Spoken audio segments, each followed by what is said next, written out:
देख रहे हैं बड़ी खबर, और बड़ी खबर में हम बात करेंगे जम्मू कश्मीर। सरकार बनने के बाद लग रहा था कि लोकतांत्रिक तरीके से सरकार बनी है, वहां कुछ और बेहतर हालात होंगे, क्योंकि 370 की बात से सबकी निगाहें टिकी हुई थी कि हालात कैसे रहते हैं। लेकिन पहले से काफी हालात सुधरे, पत्थरबाजी की घटनाएं कम हुई है। हाँ, लेकिन अभी भी जिस तरह से आतंकी हमले, खासकर सेना के काफिले पे या फिर टारगेट किलिंग जो की जा रही है, वो बड़ी चिंता की बात है। वजह क्या हो सकती है, और क्या सुरक्षा में सेंध है, क्या कुछ कारण है, कहीं लेकुना है, या फिर ये सिलसिला अभी कुछ दिन और चलेगा, हमें इंतजार करना चाहिए। जो लोग वहां पे रह रहे हैं उनकी सुरक्षा को लेकर के जो डर उनमें बैठता जा रहा है, कुछ मीडिया रिपोर्ट्स आ रही हैं, उससे हमें कितना चिंतित होना चाहिए, तमाम पहलुओं को लेकर के हम चर्चा करेंगे। और हमारे साथ रक्षा विशेषज्ञ पूर्व लेफ्टिनेंट जनरल एसपीएस कटेवा साहब जुड़े हुए हैं, पूर्व ब्रिगेडियर विजय दिमान साहब हमारे साथ में जम्मू से जुड़े हुए हैं, और वरिष्ठ पत्रकार आदित्य कांत जी हमारे साथ में चंडीगढ़ से जुड़े हुए हैं। आदित्य जी, मैं आपके पास में आना चाहूंगा। ये माना जा रहा था कि चुनाव के बाद या 2019 में जैसे इसको हटाया गया 370 को, तो हालात में ये नहीं कहा जा सकता है कि हाँ बिल्कुल बेहतर नहीं हुई, पहले से अच्छे हालात में है। लेकिन जो घटनाएं की जा रही हैं और टारगेट किलिंग की घटनाएं जो सामने आ रही हैं, पहले इस तरह की घटनाएं नहीं हो रही, तो जो नापाक इरादे रखते हैं या फिर अभी भी कुछ इस तरह के लोग वहां पे ऐसे एलिमेंट्स हैं जो स्लीपर सेल बन करके और आतंकियों की मदद करते हैं। ये बात तो सही है कि पाक का इसमें हाथ है, लेकिन हमें कितना सजग रहने की आवश्यकता है, और क्या हम ये जो कुछ सोच के चल रहे थे उससे अलग जा रहा है कि ऐसी संभावनाएं पहले नहीं थी कि टारगेट किलिंग की जाएगी? जी योगेंद्र जी, इंसिडेंट्स डेफिनेटली हुए हैं और इसमें कोई शक नहीं है कि ये एक सीरियस कंसर्न की बात है, क्योंकि जिस तरह से जब ये एब्रोगेशन ऑफ 370 की बात हुई थी, उसके बाद आपने देखा था कि जो मेन सब लोगों की होप्स थी वो ये थी कि इस तरह के इंसिडेंट्स पे एक चेक भी लग जाएगा। और शुरू में एक्चुअली थोड़ा सा हमें लगा भी कि सिचुएशन इम्प्रूव हो रही है, लेकिन उसके बाद इंसिडेंट्स होने शुरू हो गए, तो डेफिनेटली ये चिंता का विषय तो है ही, इसमें कोई दो राय नहीं हो सकती हैं।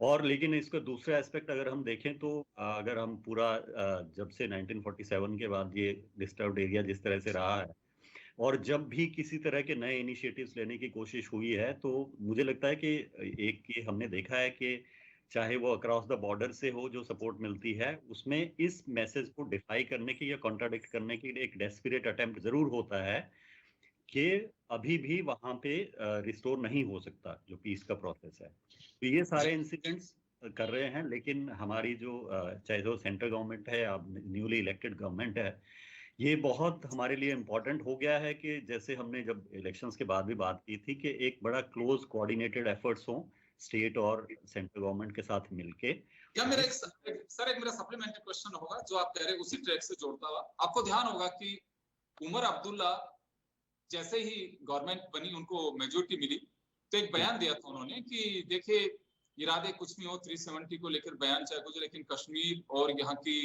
जमात और इनका सबका अगर विकास करना है तो केंद्र सरकार से मिलकर के चलना होगा। और उसके बाद में पीएम से और अमित शाह से मिलके भी गए वो। तो ये माना जा सकता है कि मकसद चुनाव से पहले पॉलिटिकल वैल्यूज अपने स्पीच ही कुछ भी हो सकती है, लेकिन चुनी हुई सरकार भी चाहती है कि इस दिशा में कदम आगे बढ़ने चाहिए। और ये बात समझ पा रहे हो कि अगर आप लोगों को रोजगार देना है, वहां की शांति बहाली के साथ साथ अगर कुछ तरक्की करनी है, तो केंद्र सरकार को गुड फेथ में लेके ही चलना होगा। तो ये एजेंडा तो क्लियर है कि पहले जो अलगाववादी या गवर्नमेंट पहले की रही अलगाववादियों को जिस तरह से परोसा जाता था, वो सब चीजें तो अब नहीं होने वाली। जी वो तो नहीं होगी, और वो अगर हम इलेक्शन रिजल्ट्स को भी अगर हमने अच्छे से डिसाइफर करके देखा होगा, तो उसमें बहुत क्लियर मैसेज एक आया है कि जो अलगाववादी की किसी भी तरह से उससे किसी भी तरह से डायरेक्टली इनडायरेक्टली संबंध रखते थे, उनको रिजेक्ट कर दिया है वोटर्स ने बहुत क्लियरली। और ये क्लियर संदेश है, और अमर अब्दुल्ला जी ने बात की है, लेकिन हम ये चाहते हैं कि मुझे लगता है कि वहाँ का आवाम भी ये क्लियरली चाहता है कि गवर्नमेंट, सारी पॉलिटिकल पार्टीज हों, वो इस इशू को, उनके जो ग्रास रूट के इश्यूज हैं उनको सीरियसली टैकल करें। अब चाहे वो जैसे आपने बात की बेरोजगारी की है, या उनके कंसर्न्स हैं वहाँ पे रीजन स्पेसिफिक इश्यूज हैं, चाहे वो जम्मू में है या कश्मीर में है। तो मुझे ये लगता है कि अब गवर्नमेंट के लिए वक्त आ गया है कि सेंट्रल गवर्नमेंट और स्टेट को मिलके, हालांकि एक स्पेसिफिक टाइम टू टाइम हमने देखा है कि, और ये जम्मू कश्मीर की सिचुएशन इसलिए भी अलग है कि हमने देखा है कि बाकी स्टेट्स में जब भी इलेक्शंस होते हैं उससे पहले मुद्दे उभर के आते हैं जिनके बारे में बात की जाती है, लेकिन जम्मू कश्मीर बहुत ही सेंसिटिव एरिया है।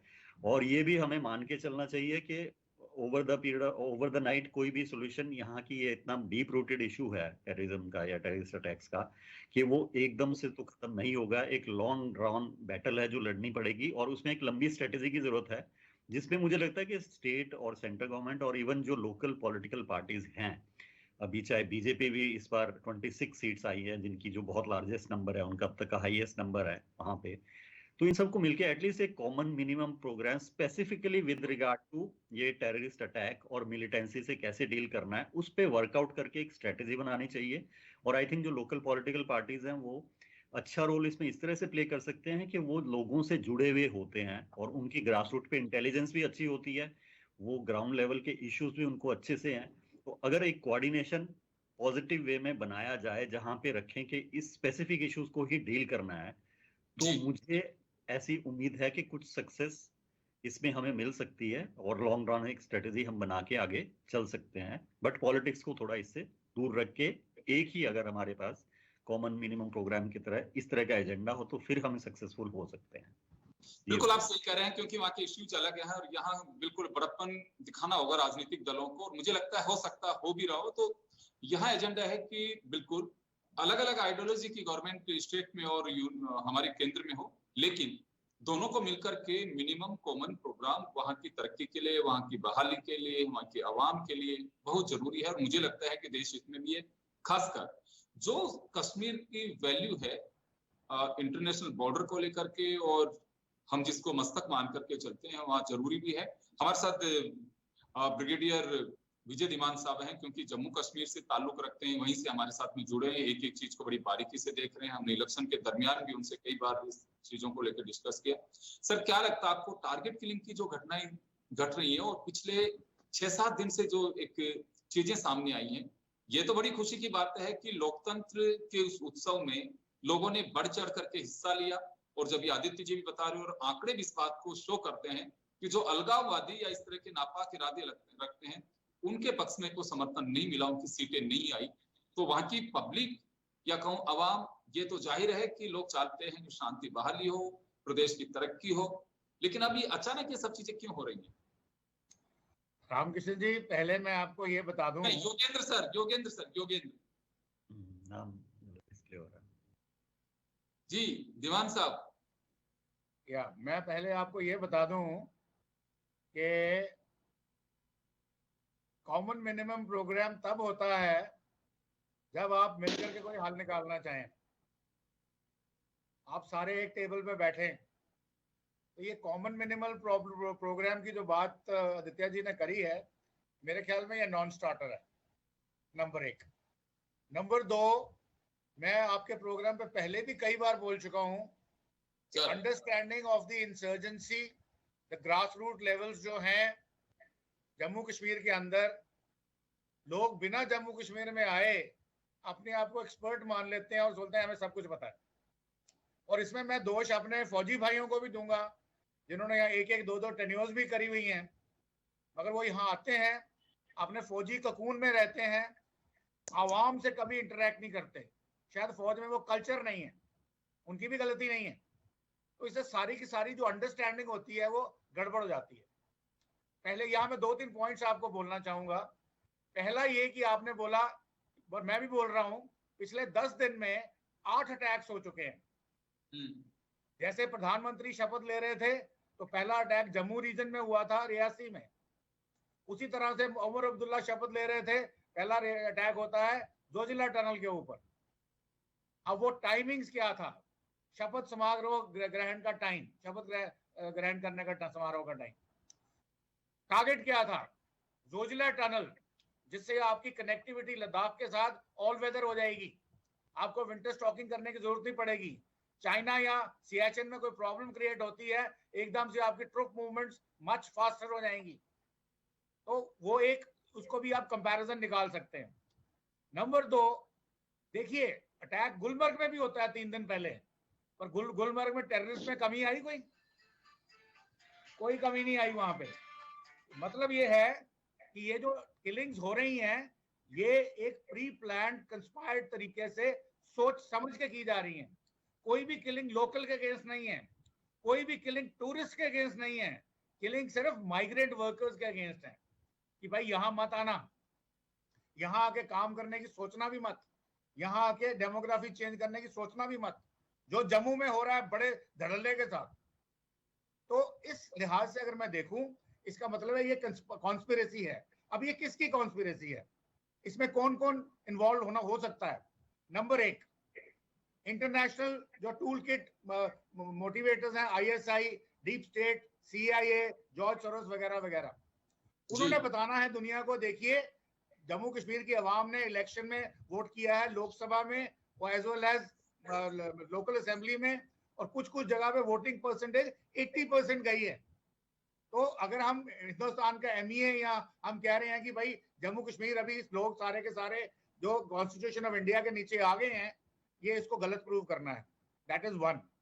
सेकंड बात जो है वो होगी ISI की कि भाई उनकी जो जड़ें हैं वो कटती चली जा रही हैं, अभी किसी तरीके से उनको कुछ करना है, तो वो अपने जो ओवरग्राउंड वर्कर्स हैं, स्लीपर सेल्स हैं, उनको उन्होंने हुक्म दिया है कि आप जल्दी से एक्टिवेट होइए। तीसरा जो है, हो सकता है ये भी एक पॉसिबिलिटी है, जो कश्मीर के अंदर ऑपोजिशन पार्टीज हैं, PDP हैं, जमात इस्लामी हैं, उन्होंने उमर अब्दुल्ला को नीचा दिखाना है। तो ये सब सारी जो गेम चल रही है ये एक दूसरे के वेस्टेड इंटरेस्ट हैं। तो यहाँ कॉमन मिनिमम प्रोग्राम वाली कोई बात तो हो ही नहीं सकती। तो नहीं, लेकिन सिक्योरिटी को लेकर समझने के लिए दीवान साहब क्या क्या जाना चाहिए सिक्योरिटी को लेकर के? केंद्र और राज्य कुछ ऐसा कॉमन प्रोग्राम बनाए जिसको वहां की जनता का भरोसा जीते, और जो अगर इस तरह के स्लीपर सेल्स हैं उन्हें खदेड़ा जाए। जहां तक जनता की बात है, पिछले 6-8 महीने में जब इवन लोकसभा इलेक्शन होनी थी तो मैंने काफी एक्सटेंसिव टूरिंग करी थी दूर दराज के इलाकों में। अब दूर दराज के इलाके अगर मैं आपको बोलूं, पाटर का इलाका, गुलाबगढ़ का इलाका, शायद आपने ये नाम भी नहीं सुने होंगे। अब वहां पे कनेक्टिविटी चाहे पुअर है, पहुंचने में शायद 2-2 दिन लगते हैं, मगर इंटरनेट उनके पास है, टेलीविजन उनके पास है। तो वहां जो स्पेशली द यूथ, उनसे इंटरेक्ट किया, उन्होंने बोला सर ऐसा है कि हमें समझ में आ गई है कि अगर हम बुरहान वानी की तरह टेररिस्ट बनना चाहेंगे तो हमारी शेल्फ लाइफ 3 दिन, 3 हफ्ते, मैक्सिमम 3 महीने है, उसके बाद हमने एलिमिनेट करना ही करना है। और हमारे भाई बंधु, माता पिता, उन सब के पीछे जान पे गवर्नमेंट ने हाथ धो के पड़ जाना है, बुलडोजर लेकर के, ED लेके, क्या क्या लेकर के। और इससे अच्छा ये है कि हमें दुनिया का नजर आ रहा है, इंटरनेट हमारे पास है, भारत की तरक्की हमें नजर आ रही है, पाकिस्तान की दुर्दशा में नजर आ रही है, तो हम क्यों नहीं भारत की तरक्की का हिस्सा बने। तो ये माइंडसेट चेंज तो आ चुका है, बिल्कुल पुराना है। अभी भी आपने देखा होगा रेस्ट ऑफ द कंट्री में कई जगह पे छोटी छोटी बात, कोई 2 बच्चों में झगड़ा होता है, उसमें से एक कोई कश्मीर का होता है, तो उसको Jammu Kashmir versus rest of India का रूप देके जर्नलिस्ट पेश कर देते हैं, विच इज रॉन्ग। और हमारे बहुत सारे बुद्धिजीवी अपने अपने एक्सपर्ट कमेंट्स लेके बैठ जाते हैं, जी अभी भी उनमें रेडिकलाइजेशन है, रेडिकलाइजेशन 10%।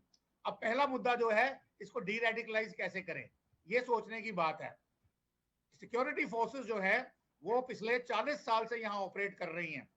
जल साहब यहाँ मेरे पास बैठे हुए हैं, उन्होंने J&K स्टेट में ऑपरेट किया भी हुआ है।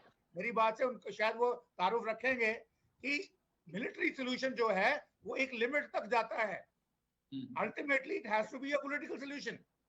तो अभी 40 साल हो गए हैं, government has to look for a political solution. Military solution की जितनी उसकी एफिकेसी थी, वो मेरे ख्याल में अभी अपने चरम सीमा पे पहुंच चुकी है। इसके बाद ये ग्राफ जो है ऑलमोस्ट प्लेट्यू होता चला जाएगा, इसका कोई फायदा नहीं होगा। तो इसके लिए जैसे वो स्ट्रेटेजी चेंज कर रहे हैं, जैसे क्योंकि मैंने बोला attacker always has an initiative, जैसे वो स्ट्रेटेजी चेंज कर रहे हैं, हमें भी स्ट्रेटेजी चेंज करने की जरूरत है। आपको देख याद होगा 2 साल पहले जब कांडी में अटैक हुआ था, एक मिनट, जब कांडी में अटैक हुआ था तो हमारे गृह मंत्री ने इमीडिएटली बोला था कि हम 20 कंपनियां RCRPF की और लगा रहे हैं। मैंने उस दिन भी उनको बोला था, देखिए अभी हमारी स्ट्रेटेजी बूट्स ऑन ग्राउंड की नहीं होनी चाहिए, काफी बूट्स ऑन ग्राउंड है हमारे पास, अब उससे जनता का जो आक्रोश है और बढ़ेगा। बल्कि हमें चाहिए अपने इंटेलिजेंस रिसोर्सेज के अंदर इन्वेस्ट करें ताकि हमें ह्यूमन इंटेलिजेंस मिले, और उसके लिए सबसे बेस्ट चीज जो है विलेज डिफेंस कमिटीज। अब विलेज डिफेंस कमिटीज आज की डेट में पुलिस के अंडर ऑपरेट करती हैं। एक मिनट ऑपरेट करती हैं। वापस आ रहा हूँ आपके पास में, मैं वापस लौटूंगा मैं, क्योंकि थोड़ा समय कम है, तो एक बार मैं कटियार साहब और वापस आप लोगों के पास एक बार और आना है मेरे को। कटियार साहब, आप किस तरह से देखते हैं आफ्टर इलेक्शन जिस तरह की कुछ सिचुएशंस बनी है? देखिए, पहले बीच बीच में चलते रहे हैं, फोर्सेज अपनी ओर से मुकाबला भी कर रही हैं, गवर्नमेंट भी सोच रही होगी हर स्तर पे कुछ ना कुछ उनका सोल्यूशन निकालने के लिए, पॉलिटिकल विल पावर भी है, सारी बातें हैं। लेकिन ये आप किस तरह से देखते हैं जो अचानक, क्योंकि शांति बहाली के बाद में अगर इस तरह की सिचुएशन बनती है तो चर्चा लाजमी है उस पर। देखिए योगेंद्र जी, कहाँ एक इंसर्जेंसी ऐसी चीज है जो एक दिन में रूट आउट नहीं की जा सकती जी। और जैसा कि ब्रिगेडियर साहब ने बताया है भी, जो डिफेंस फोर्सेस हैं वो सिचुएशन को स्टेबलाइज कर सकते हैं। और 40 साल से अगर ये डिफेंस फोर्सेस नहीं होते तो 90s, लेट 90s और अर्ली 20 उसमें इतनी हालत खराब हो गई थी कि लग रहा था कि जम्मू कश्मीर कहीं हाथ से नहीं निकल जाए। तो हिंदुस्तान की फौजों ने वहां रह करके मुकाबला किया है और कितने सारे टेररिस्ट एलिमिनेट किए हैं। फॉरेन के खूब सारे टेररिस्ट उस टाइम आते थे, अफगानीज आते थे और पाकिस्तान के कितने सारे आते थे। अभी हालात सुधरे हैं, स्टेबलाइज हुए, थोड़ा बहुत शांति अमन आया है। पर जैसा कि ब्रिगेडियर साहब ने भी बताया है कि अल्टीमेटली जो इंसर्जेंसी का सॉल्यूशन है वो पॉलिटिकल सॉल्यूशन है। मिलिट्री या फोर्स से या सीआरपीएफ की और बटालियन लगा के, पैरामिलिट्री फोर्सेज और ला करके आप इसको कुछ नहीं कर सकते। जैसे कि 370 को जब हटाया था तो कितने दिन तक इंटरनेट बंद किया, कितने दिन तक उनको जो पॉलिटिकल लीडर्स थे उनको हाउस अरेस्ट में रखा। ये इसलिए रखा कि वो अमन को भड़काए नहीं। और जब ऐसी सिचुएशन आ गई कि वहां की पब्लिक समझने लगी कि क्या हुआ है, तो उन्होंने धीरे धीरे इन चीजों को नॉर्मलाइज किया। जहां तक अभी जो इंसिडेंट्स हो रहे हैं, थोड़े बढ़ रहे हैं, वो एक तो वो सॉफ्ट टारगेट को हिट कर रहे हैं। ये पहले एक दो जगह पे उन्होंने आर्म फोर्सेस को भी हिट किया है, कॉन्वॉय को। कॉन्वॉय भी एक सॉफ्ट टारगेट होता है क्योंकि वो राशन लेके आ रहे थे और पूरी की पूरी उनको पता था कि साइड्स वाली रोड थी जो मेन रोड नहीं थी।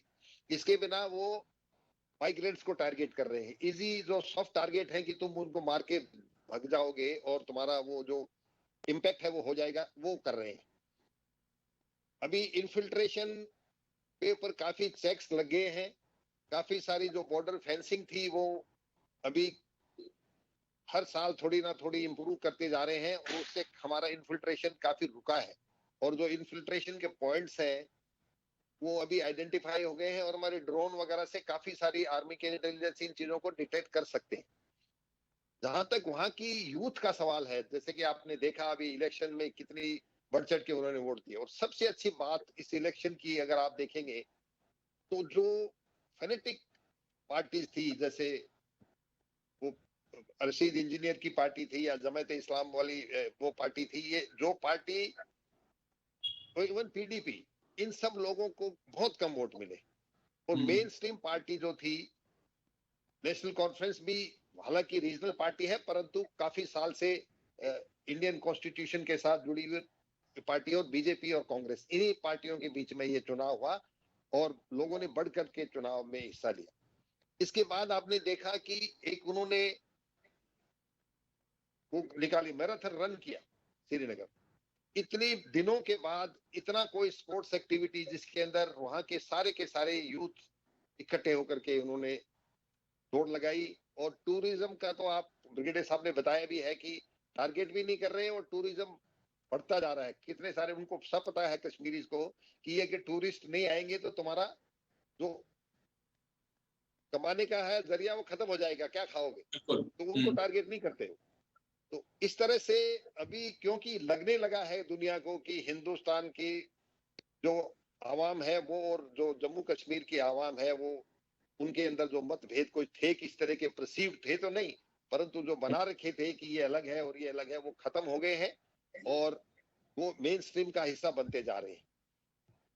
इसको दूर करने के लिए पाकिस्तान वो पोर्ट बॉयलर है, दूर से उसको आईएसआई उसको जरूर खेलती रहती है और कुछ ना कुछ जैसे उनके स्लीपर सेल है यहाँ पे हर जगह के ऊपर, खास करके कश्मीर वैली में, उनको वो एक्टिवेट करते रहते हैं एट द करेक्ट टाइम।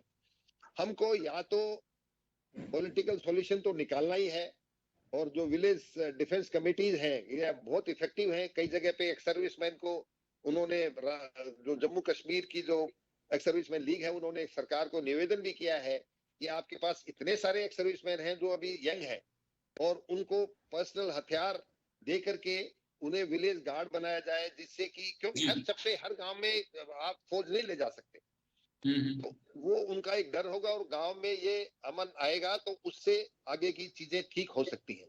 हालांकि अभी जो बड़े हैं इससे थोड़े से ज्यादा हुए हैं, फिर भी अगर आप पहले के हिसाब से देखेंगे तो हालात अभी भी बहुत अच्छे हैं। वो जो पत्थर मारते थे या फौजियों के ऊपर, वो बंद हो गया। उस तरह की कोई इस तरह की आदत नहीं होती। अभी जो सरकार का जो था, पुलिस से डर था, वो अभी वापस जो अथॉरिटी है वापस आ गई है, तो काफी सारी चीज ठीक हुई है। हालांकि जो टेररिस्ट के अटैक्स हैं वो इन दिनों में ज्यादा हो गए हैं। जम्मू रीजन में पिछले साल बढ़ गए थे। उसका एक रीजन, पिछली बार जब ब्रिगेडियर साहब आए थे और मैं भी इस पैनल पे था, तो बताया था कि वो डी इंडेक्शन करना पड़ा, क्योंकि इस लद्दाख में हमको फॉर्मेशन भेजनी पड़ी, और यहाँ पे फौज की प्रेजेंस कम होने से उन्होंने जम्मू रीजन में रजौरी और रियासी वगैरह के अंदर उन्होंने ज्यादा अटैक किए।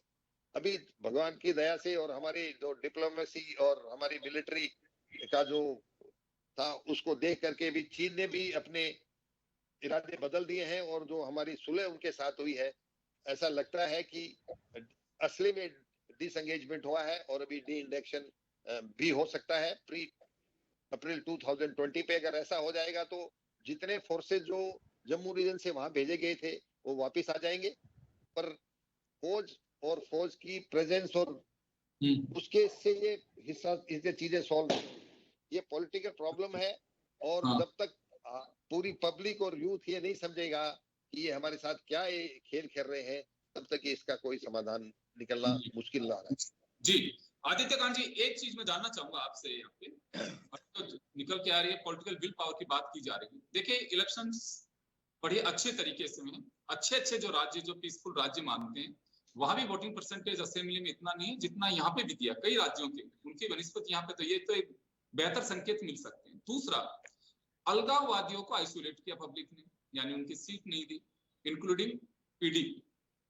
अब लगता क्या है आपको, जो एक महसूस होता है पाकिस्तान का एजेंडा है कि कैसे भी वहां पे, या कट्टरपंथियों के वो है, पहले जितने लोग अभी ये तो नहीं मान के चल सकते हैं कि वहां डेवलपमेंट नहीं चाहते हैं, इनकी संख्या बढ़ी है, पहले की तरह स्लीपर सेल्स बहुत ज्यादा नहीं कह सकते, लेकिन अभी भी टारगेट कुछ यूथ को करके और अपने मकसद में कामयाब हो रहे हैं। इस तरह के जो छदम युद्ध चाहते हैं, या फिर इस तरह की घुसपैठ की कोशिश की जाती है, चाहे वो पाक सेना की तरफ से हो या वहां के कट्टरपंथियों की ओर से हो, तो पॉलिटिकल विल पावर पे ये फोकस करने की आवश्यकता है अभी भी, कि यूथ को भरोसे में लिया जाए ताकि स्लीपर सेल नहीं बने, सीमाओं की मजबूती के साथ साथ खासकर उस बेल्ट को, जैसे भी दीवान साहब ने कहा कि पहुंचने में 2 दिन लग जाएं, लेकिन चलिए वो लोग नफरत नहीं है, वो हिंदुस्तान के डेवलपमेंट से प्यार कर रहे हैं, उनका भरोसा है, तो उस पर फोकस करने की आवश्यकता है। कहीं चूक है ये हमारी?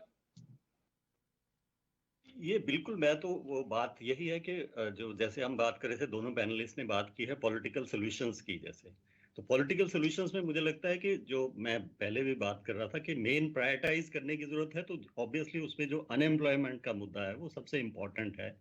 और this being Jammu and Kashmir, यहाँ पे सिचुएशन और थोड़ा सेंसिटिव हो जाती है, बिकॉज हमें पता है कि यूथ बहुत एक गलत उस तरफ इम्प्रेशनेबल उसमें है, और उनको गलत तरह से भी मिसगाइड करने की भी पॉसिबिलिटी बहुत ज्यादा है। तो गवर्नमेंट को इमीडिएटली प्रायोरिटाइज करना चाहिए, नॉट ओनली रोजगार, मुझे लगता है कि जैसे ये इन्होंने सजेशंस भी दी कि हम इनको क्लोज कोऑर्डिनेशन में आर्मी के साथ इन्वॉल्व कर सकते हैं, और इनके एम्प्लॉयमेंट के रिसोर्सेज हमें ढूंढने पड़ेंगे अलग अलग ढंग से, जो हम शुरुआत कर सकते हैं। But again I will come back to the same point जो हम पहले बात कर रहे थे कि पॉलिटिकल सोल्यूशंस कैसे निकलेगा।